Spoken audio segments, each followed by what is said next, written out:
Welcome to a Christmas episode of Timber Tuesday, where I use wood products in all of my creations. Hi there, my name is Sandra, and I'm the creator of the Schwowin's Nest. Thanks so much for joining me today. This project is going to be a Christmas tree made out of tumbling tower blocks and Jenga blocks, so I have two different sizes. I'm starting by gluing 4 of the larger sizes onto this wood round. This just came off of the base of a Bottlebrush tree from the Dollar Tree. So I just took my snips and snipped off the wire as close to the bottom as I could. I'm going to start by putting 4 of these on there. I'm going to glue on another tree base right onto these blocks, and then I'll add 4 more blocks, putting them in a different angle so you get more of a star or a snowflake pattern.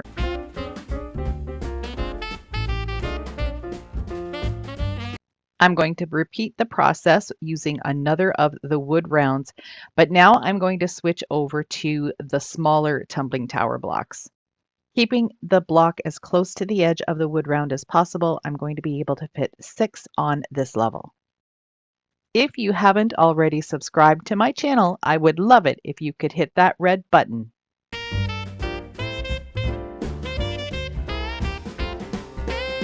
I noticed that there were some gaps in some spots, so I'm going to take some of the small tumbling tower blocks, turn them up on their end so they're standing up the long way rather than laying flat, and just fill in some of those spaces. These are some of the trees that I'm removing the base from. I just take my side cutters and then just give it a snip and the tree comes right off. This will be the last of this size wood round that I'll be using, because every time I go in with the next layer, I'm going to make these tumbling tower blocks sit in a little bit further. So that will limit the amount that I can get on the wood round. I want this, of course, to look like a Christmas tree, so I need it to get gradually narrower towards the top.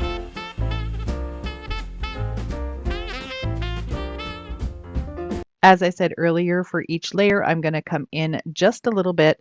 And now I'm going to be just gluing the tower blocks on top of each other until I get all the way to the top. Some of the branches or the wood blocks are going to look a little bit kittywampus, but that's okay. A Christmas tree is never perfect.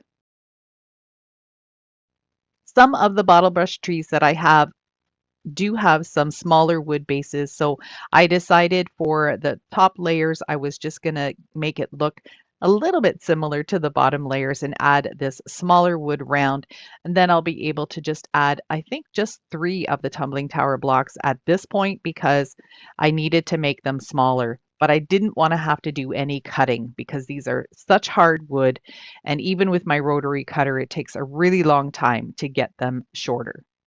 Eventually, I get to something that looks like this.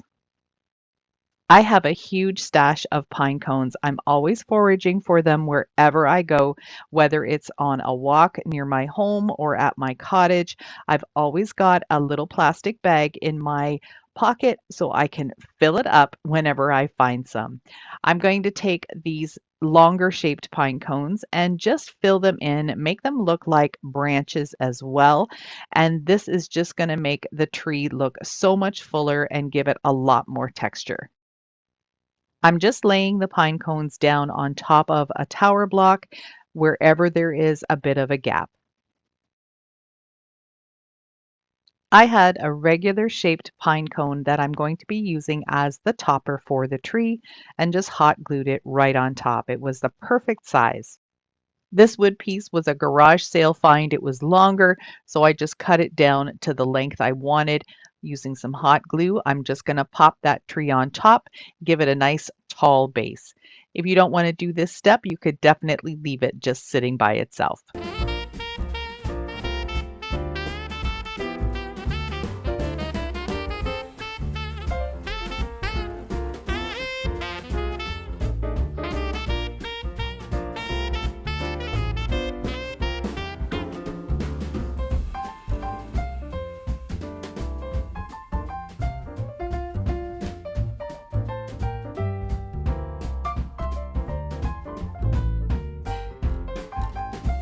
This is a board that I found at the thrift store many years ago. This is probably the third or fourth time that I'm upcycling it. If it doesn't sell, I take everything apart and start over. So I'm going to go ahead and paint the bottom portion of this. It's about 2 inches. And I want this to kind of mimic what's on the top. It was already painted sort of a creamy color. I repainted it white a while ago, and I'm going to just freshen up that top portion as well with a new coat of paint.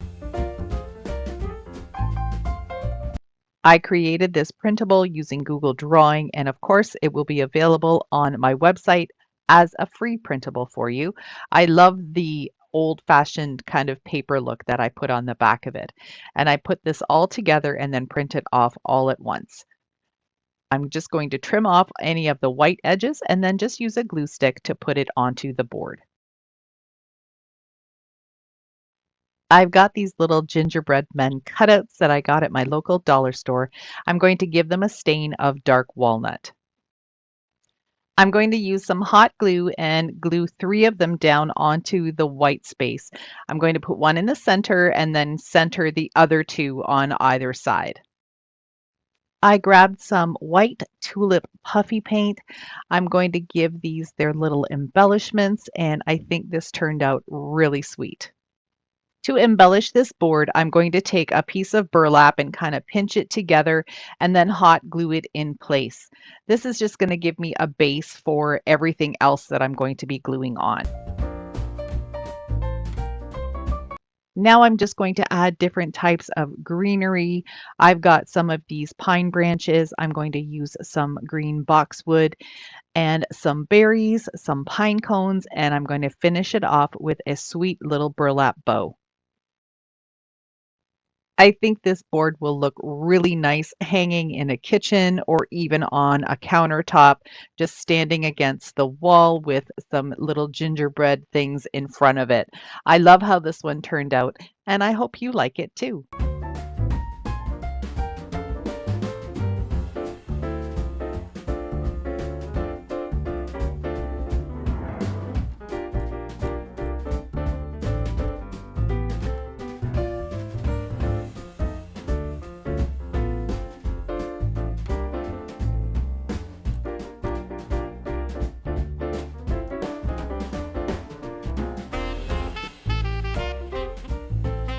I just love Bottlebrush Trees, and I totally love spindles.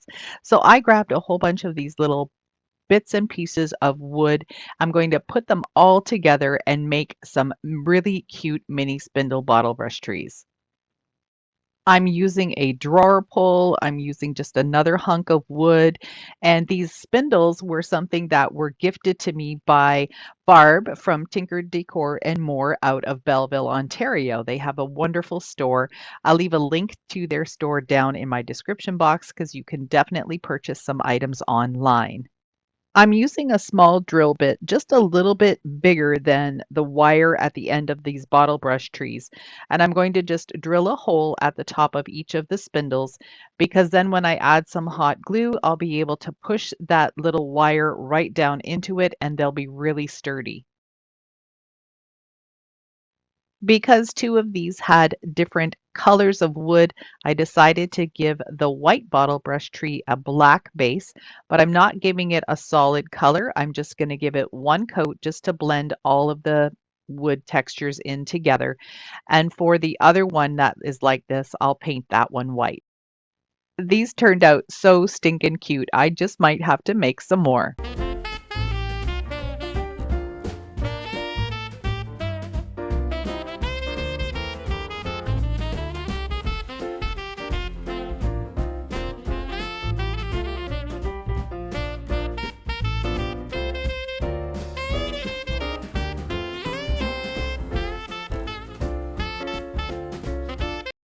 These wooden trees I got at my local Dollarama store. They do have a self-standing base. I pulled it off because I wasn't quite sure what I was going to do with them at this point. But what I did know was that I needed to sand off all of that color. I'm not using any blue, and my idea for these is to have a little bit of the raw wood showing. The stars on the top here are so glittery, and I'm not really into the glitter, but everything sanded off super easy. Now, after thinking that I was going to leave them the raw wood, I decided to go ahead and paint them white all the way, front, back, sides, everything. And I should have left them the raw wood because I really liked that. I think my thinking here was because the front looked different than the back, and I wanted to duplicate the same thing on both sides. So giving it a same color base is probably the best idea anyway. I cut out a triangle shape just a little bit smaller than the tree itself. And then I took the fabric and I just kind of ran my finger along the edge just to kind of tuft out some of those threads and make it a little bit more rustic. I'm going to start by gluing down one side of the tree just a little further in from the white as you see me doing here. When I get to the other side, I'm going to do the same thing, just kind of pushing it in towards the center a little bit. That's going to leave me with an open pocket. You can see here that I can fit my finger in there. I'm going to take some pillow stuffing. This is just something that I have on hand. If you need some, the best place to get it is at Walmart. You can just grab a regular pillow for sleeping and then just use it. You'll get tons of it out of that. I'm just using a pencil with on the eraser side to gently push up the stuffing to the top portion of the tree, and then I'm going to glue down the bottom. I'm going to do the same thing to the other side of this tree. And for my second tree, I'm just going to use a different pattern of fabric and do the same thing. So I decided to put the trees back on their original stand, but I'm taking some of these blocks, and these pink ones are really hard to paint, but these come in a bag from the Dollar Tree. You can get a couple different sizes. I'm going to make these into little gifts. I'm going to paint one white, one green, and one red. While I had my red paint out and on the brush, I'm just going to give the base a little bit of color, just going around the outside frame like you see me doing here, leaving that regular wood grain down on the bottom. Once the cubes were dry, I'm going to go ahead and add some jute rope or twine to this one. And you can see I've got some other colors of twine as well. And I'm just going to put the jute on just like you would a regular gift wrap with a bow. I'm just going to tie it in a knot at the top though, because tying a tiny little bow like that is just too much for my fingers. Anyway, once these are all done, I'm going to glue them to the bottom portion of the trees, and this project is done.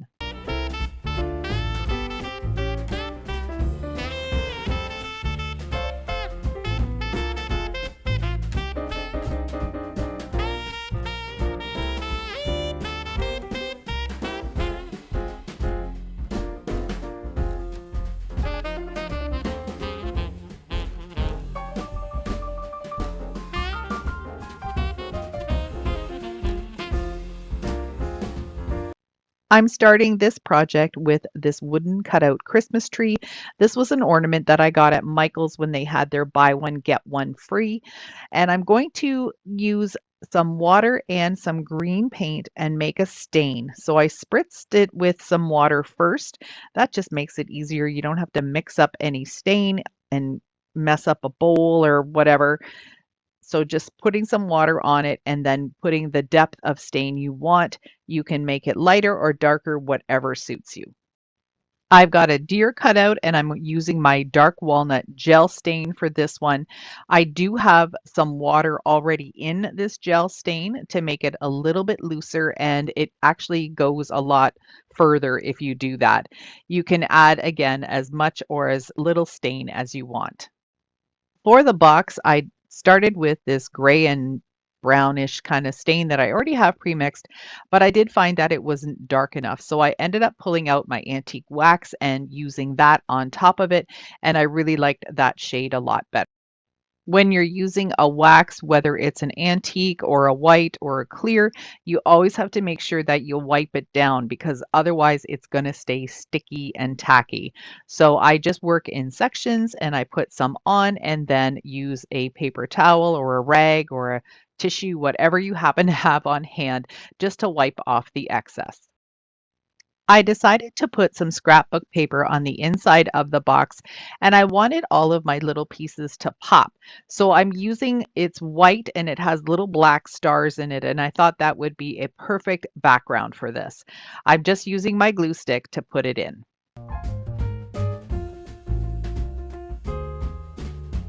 Next, I'm just going to be cutting out some little pieces of wood. What I want to do is be able to raise up each of my little figures so they're a little bit higher up off the bottom than the last piece. And this turns out really cute. I'm just taking these little snips and I'm just going to be trimming off some of this piece of garden stake. You can use popsicle sticks or wood shim or anything you have on hand. First, I'm going to glue my Christmas tree in, and he doesn't stand straight up, which is perfect because I love it on an angle like this. I think it's very whimsical. Next, I'm going to be putting my deer in, but I am going to give him a couple of pieces on the back just to raise him up a wee bit off the Christmas tree.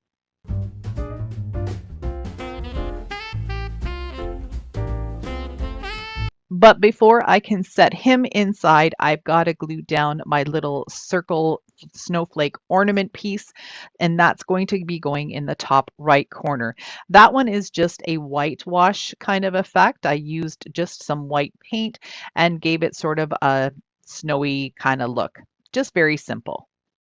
So here goes my deer. I'm just putting some glue on those little pieces of wood that I put on the back of him, and then he's going to sit right on top of the Christmas tree. For the little gingerbread, he's going to get two of these tiny wood pieces. That's going to raise him up ever so slightly higher than the deer. For the stain on the gingerbread man, I used a color called honey brown. That's my favorite pumpkin color to use, and I just used the water with it to make a stain. Here's the star. I'm putting that on the outside frame right on top of the tree. The stain I used for that was just some silver acrylic paint, again, just watered down a little bit. I also stained some of these wood letters that I picked up at my local dollar store. I'm pretty sure that Dollar Tree has them as well. I did stain them in red. They do turn out a little pinkish in color, but I'm okay with that because it makes it look aged and old. So I'm just going to go ahead and glue the word Merry right along the bottom of the frame. This piece can stand on its own, and it also comes with a hanger on the back, but I decided to add my own hanger just using some of this burlap ribbon. I think it looks really nice and rustic, just using some hot glue to glue it down on each side. I was really excited about how this turned out. I love all those little wood cutout pieces, and I was really lucky to find everything that I needed. Let me know what you think of this one.